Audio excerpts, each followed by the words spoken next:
We got a countdown there. All right. Yep. So, welcome to the Walt Weekly. We're here with Briggette Stokes, and of course, I'm Walter Latham. Yes. Welcome to the Walt Weekly. Today we got two very critical issues. I wouldn't say issues, things that are coming down the pipe that already is, a couple of them, and that is overpayment of Social Security and the demand for student loan repayments. Because Trump takes a different viewpoint on student loans than President Joe Biden did.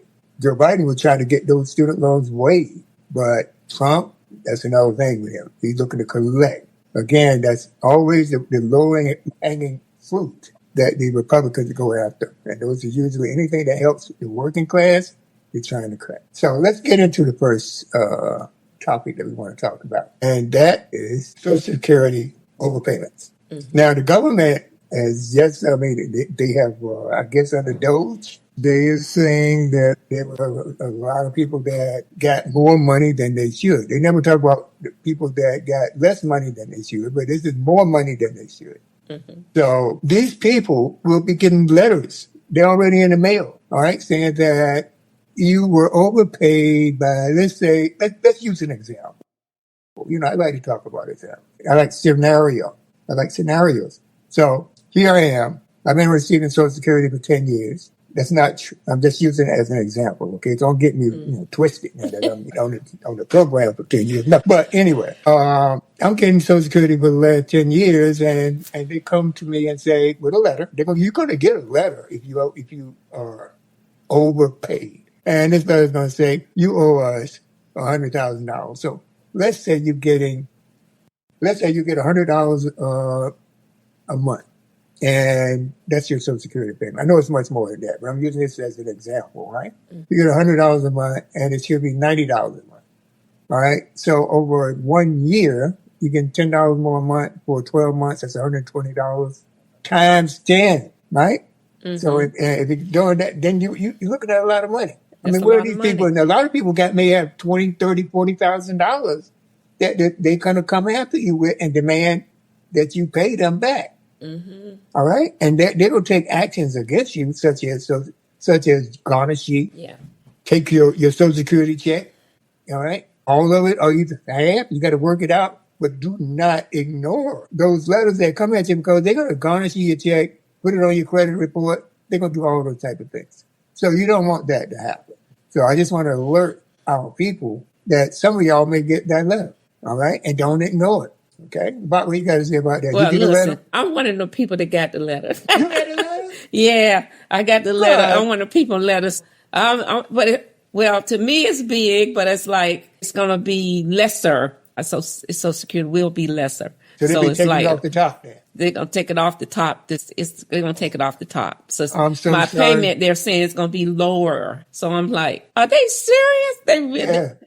Because people are on, when you're retired, even though you might have something through your employee that you have over the years accumulated, or some type of retirement programs, but your Social Security to me is something that's your money. You pay that into the system. That's right. That's my money. And my thing is, if you're going to take this stuff, if you got a problem with Social Security, as they say, is the problem, and it's not the problem, well, and you want to shut Social Security down, you don't want folks to get Social Security, well, give me all my money back. Just give me one big check and give me my money back. I agree. You know what I'm saying? I want my money. I want my money. And so there are some people that can't afford to have that amount taken out of their check because they live on it day by day, month by month, penny by penny. So I'm not feeling this right now. I mean, I'm feeling it, but it's like, no, they didn't do that. They took that money out of my check. They really did. So when I get my first check in May, that's if we get one, I'm going to be missing some money. What was the date? Do you remember the date on the letter that you got? I got the letter recently. I got the letter. This is May. I got it at the end of, I want to say, right before April, the first month. What's that? March? Yeah, March. Yeah. I got it at the end of March. Wow. My letter that's telling me in advance. Did it look official, the letter? It was official. It looked official. And here's the thing. I'm like, it seems like I got this letter before, but maybe I didn't. But that was the letter letting me know that they're going to cut me back. Yeah, they always been having problems with but it ain't a lot. It's a lot to me and it might be a lot to somebody else. So they're talking about like $200 out of mine. Do you mind if that's what I was going to ask you. How much you're taking out? About $200 to $300 out of mine. Wow. Uh-huh. That's a lot of money on a monthly basis. That's what I'm talking about. So, people got to go in and readjust or find a little extra. Hey, that's a light bill. That's a water bill. That's groceries, period. That's groceries. Yeah, that's groceries. That is your Medicare premium with Blue Cross and stuff like that. Exactly. Less than that. Mm-hmm, mm-hmm. I'm so sorry, man. That's all right. Hey. Well, but we are going to be feeling it. We are resilient people. We know how to make it work. Now, might have to eat a little bit more pinto beans and fix a little bit more homemade biscuits or bread, but we know how to make it work. Some black-eyed peas. Black-eyed peas. Well,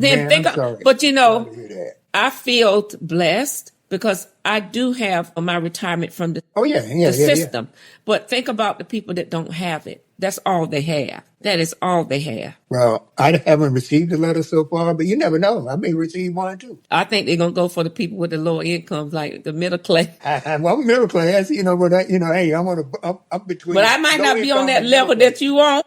Because I'm retired, so you know what that does. Yeah. Yeah, so we watching our nickels and pennies. Yeah, and nickels and pennies and cutting back. Your grocery list got to be, you used to could go to the grocery store twice a month or whenever you feel like you need something. It's all new now. Can't do it. Yeah, and if you like me, and this is a shout out to my sister Dina. Yeah, go ahead. The two of us do. I'm gonna tell the secret, Dina, to the world. We like to go online and put everything in the groceries that we on in the basket that we like. Mm-hmm. And then when we get to see the price of it, we get to throwing stuff out. That's going to have to wait. So you're not one of those people that get up to on the line. Yeah. And then you start and later said, okay, this is this. Then you say, okay, I got to check this guy out. Yep, that's check me. This guy out. That's me. Well, this can wait. I don't have to get that now. Yep, that's me. My goodness, I can't. You should just check in everything that you think you can pay for, and then put the rest on the side. And then if you got some extra cash, then you just take a couple items. I think that's the way to do that. Yeah, but I use it most of the time. I do because I have a busy schedule. I Instacart a lot, and with the Instacart, the prices has definitely gone up, and plus you got to pay them for shopping for you, and then you got to pay them. But when I do it online and decide, okay, this is the things I need, I just go on in there, put everything that my heart desires. And when it showed me the total, I had to bring it down, keep dumping out, taking it out from me. Yep. Oh, my goodness. Yeah, well, so that's where we at now. Yeah, my wife does the food shopping. I do a little only for the extra stuff that we need in between shopping times. But she's telling me, it's rough out there. It's rough. So imagine, I know we want to stay focused to our topic, but imagine, go ahead. But imagine people that don't have another income or don't have another resource or retirement money or just only have their disability checks, you know what I mean? Or their Social Security check. That's all they have. And some are not even eligible for food stamps services or things like that. So, especially senior citizens, Yeah. I mean, even this guy, Howard Lutnick, I did a podcast with Ernest where we talked about how Howard Lutnick is in a different world. He's an alien or something. I don't know what he is, but he said, this came out of his mouth. I'm going to paraphrase it. But basically what he said is, my mother-in-law, who's 92, 94, if she misses a Social Security check this month, she's not going to be calling and all this, calling Social Security and say, where's my check? She knows that, things happen, so she'll wait until next month's check.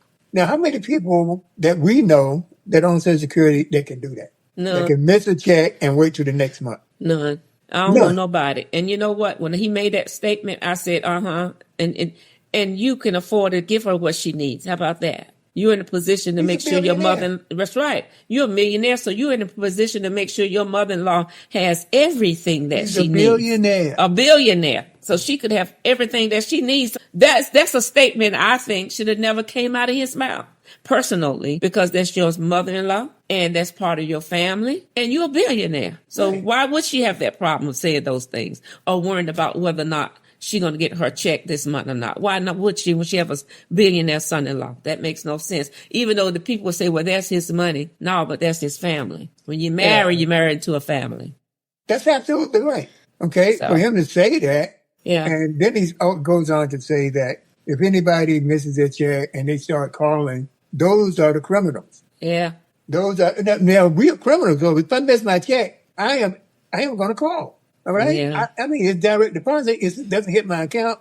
I'm going to be thinking, oh, I got hacked. Mm-hmm. You know, somebody got in there and interfered with the transfer of funds, even though it's direct deposit. Somewhere or another, they might hack my account. I got to investigate. I'm not going to wait 1 month. All right. And these people can disappear in 1 month. All they need is a little time, but boom, they're gone. They're here now and they're gone later. And they're gone later. That's so stupid. I know. It's the stupidest thing anybody can say, but they're privileged. These are your privileged people. They can't empathize with us because they've never been there. Right. Right?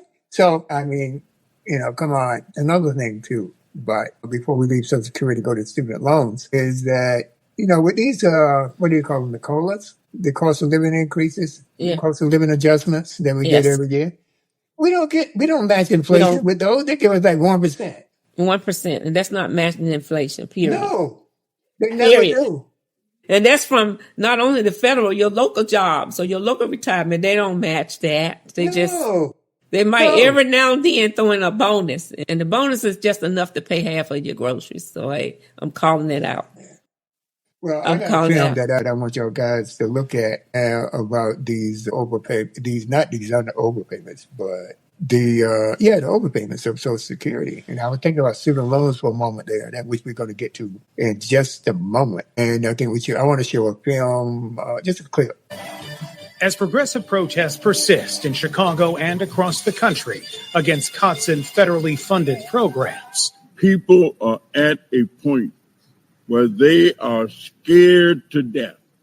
Another voice on Chicago's West Side brought focus to 2 specific programs, Medicaid and Social Security. We are saying to President Trump and all the Trumpeteers, hands off Social Security. Leave our Social Security alone. About what's going on with these Social Security overpayments. All right? But that's very bad. 20 years, you're getting the check. Let's say you got $100 more a month. That's $1,200 times 10. That's $12,000. Mm-hmm. Where you going to get that money? How are you going to pay it off? You can't. And they don't play. They come after your house. They garnish your check. Garnish your checks. They don't care. And also your credit report. They can go put it there. Mm-hmm. Mm-hmm. I don't know about, but that's the world we live in now. That's where we are. Changing. All right. And outstanding delinquent student loans. I know I've had student loans. Yes, I did. And I was blessed to pay mine off the senior year. I finished it up. I worked quite a bit during my 4 years of college. So when I graduated, you know, I worked during the summer. I worked year round. I worked after classes. And I knew that my mama couldn't afford to pay for my loans and pay my way through. Now, did I get grants? Yes, I did. Did I do work study and other jobs? I worked quite a bit. I even worked in the cafeteria at the college because they were high students part-times.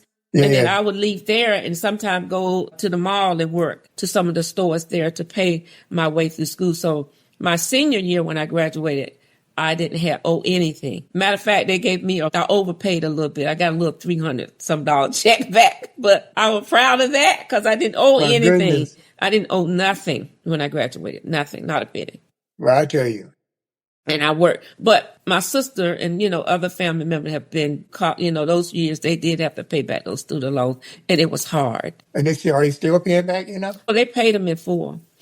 Oh, they already paid them off? Mm-hmm, mm-hmm. So you're guys are the fortunate ones. Mm-hmm. Yeah, because what they're saying is, and this is as of May 5th, I mean, y'all guys double check me, please. That these delinquent loans, student loans, that Joe Biden was trying to forgive with the SAVE program, SAVE program. Trump didn't like it, you know, he's not, you know, and now they want their money, okay? And if you don't start paying, your check is going to be garnished, your credit report is going to be, you can't escape a student loan. You can't say, I'm going to go bankrupt and not pay. You got to pay it.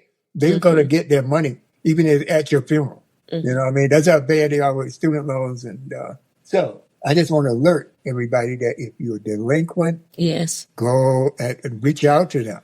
Reach out to the Department of Education. That's why I wanted you I wanted your expertise on this, because you are an educator. These students, I know when I went to college, I got student loans. Then when my kids went to college, I rolled their student loans into mine. And fortunately, I was able to deal with, that money, because that was for my kids. So that's what I did. Right. My kids, if I tell my kids I had to pay your student loans, they tell me, that's what you're supposed to do. You're my dad.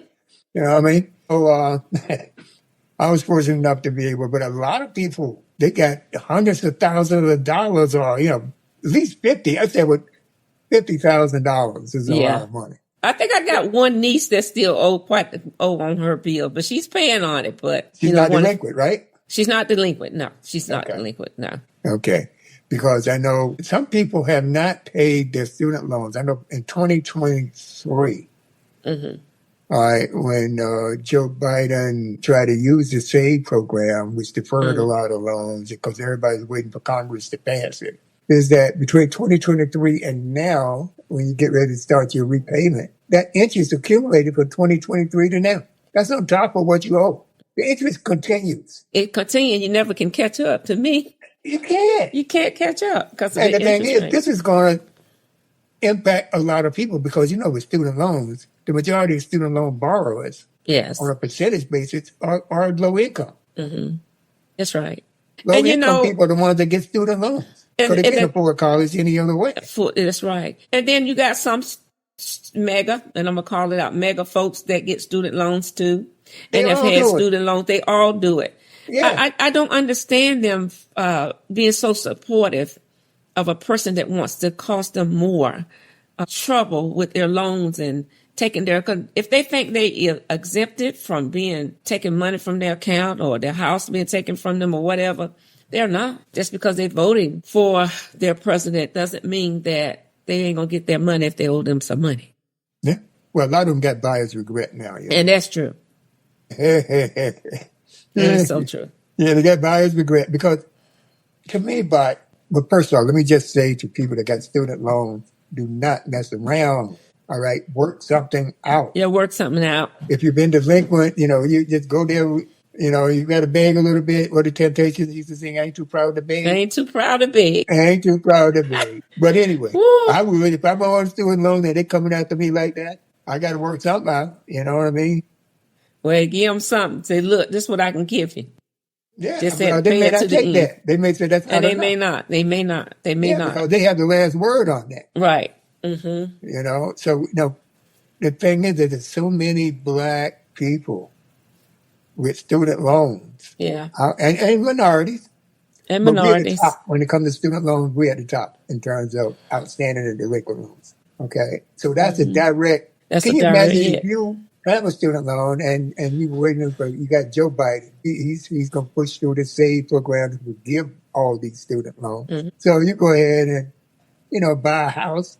And then they come at you with this demand for payment and accrued interest. Wow, man, can you imagine? That's a lot. It's a lot. And I feel for them. I'm feeling for them. I'm glad that I'm clear because I don't know if I can handle that too. But it's just, I was like, what is the purpose of all of this? Why you want to just take away from the people? They're trying to do better, and the students' loans were forgiven, but you want to go back and reverse all of that. What are you getting from it? You can just collect more money, Well, I think that, and it appears to me that it's not such a black and white issue. A lot of these things that Trump might be greed. It could be greed because he messed with everybody. Yeah. You know what I mean? His people mess with everybody. Everybody. I think they're colorblind to messing with folks. You know what I mean? But his followers think it's okay. Well, we need him. Well, I think you're doing a good job. They're missing that Medicaid check. That's going to drop. No, that Medicaid and that housing situation, those people on Section 8s and all that funding. Yeah. I mean, when I say he gave them 2 years, he said, I'm giving you 2 years. That's it. Y'all out. I don't care. So, and there's more of them in housing and on these programs than it is of us. Oh, yeah. The typical stereotype is this: the black folks on it or the That's minorities on it. Right. But no, it ain't like. Well, that's what's so surprising me, that these people are so disillusioned, right? Is that this Medicaid cut is coming up, and they're talking about that, and the people from like West Virginia, Appalachia, West Virginia, what is it? West Virginia, Kentucky, all up in those mountains where those poor white folks are. They're the ones that are going to be suffering more. So he's going to hurt the base. They voted for him. Yes. And they're going to cut Medicaid. That means they won't get any money. Won't get anything. And look at the food programs. It's not just our children in Head Start. It's not just our children that get free lunches, and all of that's going to benefit them, especially that area. It's going to hurt them mighty bad. Well, I'll tell you. There's so many things going on, right? So the overpayment of Social Security is just the surface of all these things this guy's doing. Because one reason I do want to talk a little bit about the charter school program. Okay, where they're going to give people a $10,000 voucher for charter schools every year. What do you think about that? Because you're an educator. You're a retired educator, so you know education and you know about funding and stuff. So what do you think about the charter schools and the $10,000 voucher? Well, first of all, let me say that, I'm not against charter schools, right? And I do like public schools. There are some public school system that works, it's just some that are struggling. But there are some are effective. I do know that, every student is allowed so much money. I don't have the statistics of exactly the amount, but they're allowed so much money and the money travels with them. So if they go to this school or this county, that money goes with them. When they go to charter school, that money goes to them. I've had my niece, my sister, Dina's daughter was in a very good charter school. KIP, I think it's in Roanoke Rapid area. Excellent school. But I do have, the only thing that I can say that I've always found issue with is that how, like you were saying, this $10,000 going with these students. Charter schools are mainly funded, and I think I'm correct, are mainly funded by the government. I believe it's the government. The county may kick in some, but most of it is some from private donors. The donors are private donors. Right. And the state schools are funded by our local state, and they're funded by the federal government, whatever they pour in, that small portion that they put in. And so, as I understand, it's all the state schools. We're always struggling because we have a larger number of students. We have, we have to work with our curriculum. The systems have this and that. And the state schools tends to have a more diverse group of children, a diverse thing. When I say diverse, public schools, when I'm saying that's right, public schools. When I say state school, public schools. So public schools have where they're going to offer more to your special need children. They offer more as opposed to these charter schools or private schools, But they are both can be good, depends on who's running it, and as long as it's an equal or a balanced playing field. There's nothing wrong with charter schools because they can be very well. They are very on a small level. With your students. The students can get more one-on-one, as in the public school, you have larger classrooms. That student may not get one-on-one teaching, as opposed as charter schools and smaller classrooms, if you go charter or private. But that's the basic difference. The curriculum, charter schools makes their own curriculum, and we have public school has a board, an educational board that makes our curriculum, Yeah. So, and as far as the money being given out like that, as long as it's a equal playing field, I don't have a problem with that. But taking away from the public school and giving more to the charter schools or the private schools, I'm not in for that because I believe that all children can't go to charter schools because you may not have a charter school or a private school in that community. And some is not going to take you. See, charter schools can take who they want to take. They ain't got to take our children if they don't want to take it. Oh, yeah, they got private this schools don't have enrollment to. process. Yeah, right. They got an enrollment process. So if my child want to go to this charter school over here, it's a good school, but if they don't like the way my child's passed from the public schools records or whatever, they don't have to take them. So I'm just saying that long as I've always said it's an equal playing field. That's what concerns me. Will it be an equal playing field? What do you think about the decommissioning of the Department of Education? I don't like it. I don't like it. Why is that? I think it's because, to me, I see it as more of a way of going back to the old years, the 60s. It's throwing us back, to me.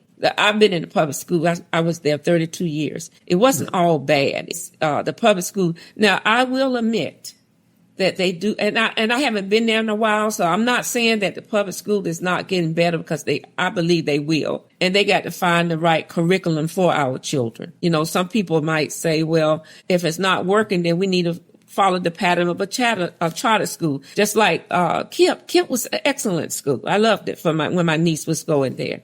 Okay. The curriculum was fine, and maybe and I feel like, you know, the public school are sending their teachers to workshops and following different curriculums to make sure that maybe this will work for our school, or this will work for our county, or, you know, whatever county that you are in. Like Wake County have theirs, and Martin County has their, you know, curriculum. But overall, the state has a particular the state controls all of that. Right. Overall, they controls all of them, and they have a certain guideline that we have to go by. They have to go by. So that's my problem. Anything that's racially, racial history, black history and stuff like that, they got rid of. They want to get. They got rid of that, right? And so my problem with that is they're going back. You know, we're gonna take out all this racial stuff, and our children, and that is the beauty. I guess I can say, if we could find the right charter school or the right private school, that is the beauty of having that. You can have the curriculum that you want. You know, but in the public school might be a little different because it is funded by federal funding, but it's a small portion. It's not a large portion of it, because really the taxpayers paying for everything. They're paying for all of it, paying for the private schools, the charter schools, and they're paying for the public school. But in the charter school, the parents do have to pay a certain amount. That's the fact. Yeah, I'd like to also mention that due to charter schools, and I don't know if it's a direct correlation, but the New York City's schools are the most segregated in the country. I was shocked to hear that. Yeah, I think I touched up on that. And in a sense, I've heard a lot of people say, and I think maybe you and I have touched on this issue before, would we be willing to go back to segregation? Would we be willing to go back to bringing our children back to the community? Ms. Stokes, you know my feelings on that. I know your feelings on that. And I will say this much. Let me just throw this out there. Yeah, go ahead. It's nothing wrong with us bringing our children back to our community. I would love it. I would love to have our children back in their own communities, as long as an equal playing field, as long as you give them the same material.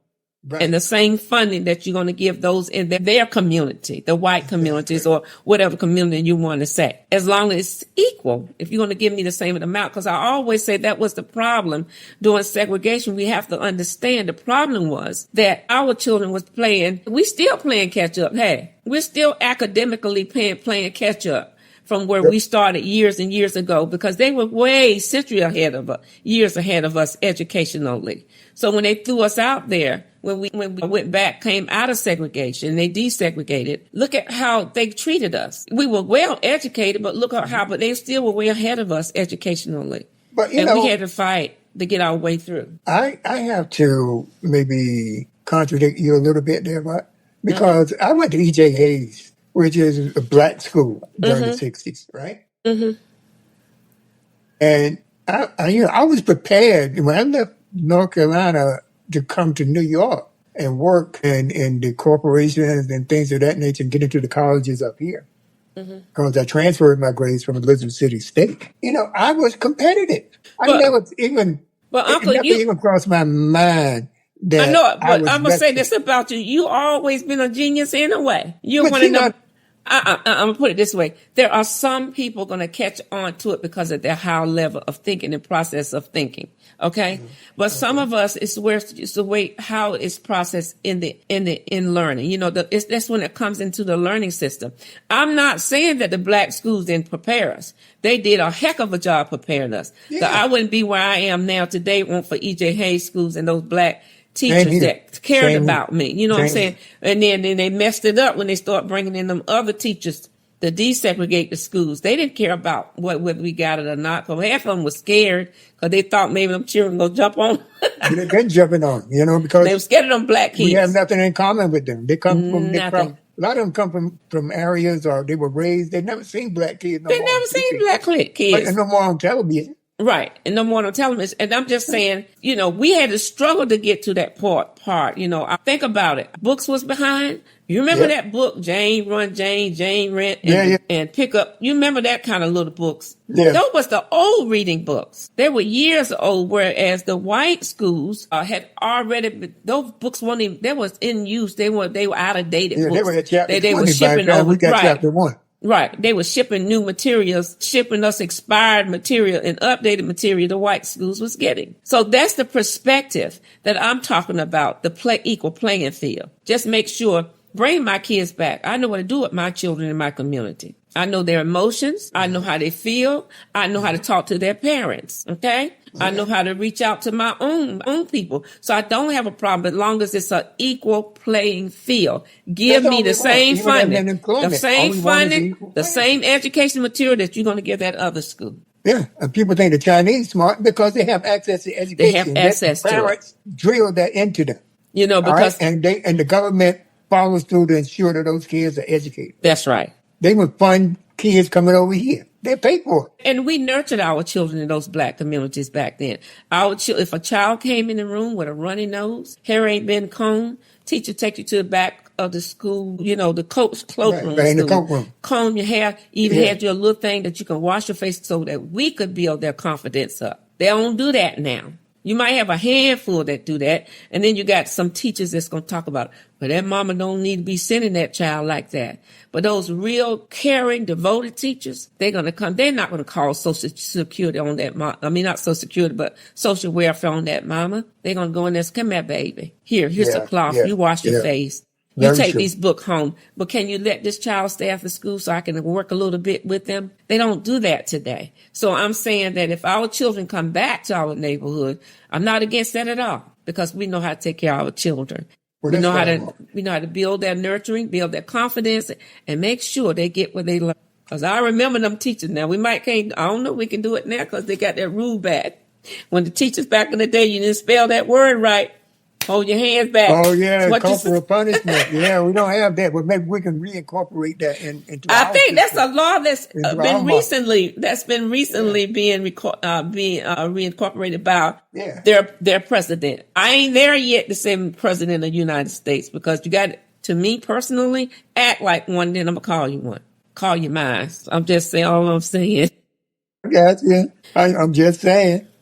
But before we go, I do want to mention this story because I think I was in a very good position to contrast what the white school against the black school. When I was in the 8th grade, and this was before total integration in North Carolina, in Williamson, my mother signed me. They had what they call a freedom of choice, meaning you could choose the black school or you could choose the white school. They did it for 1 year.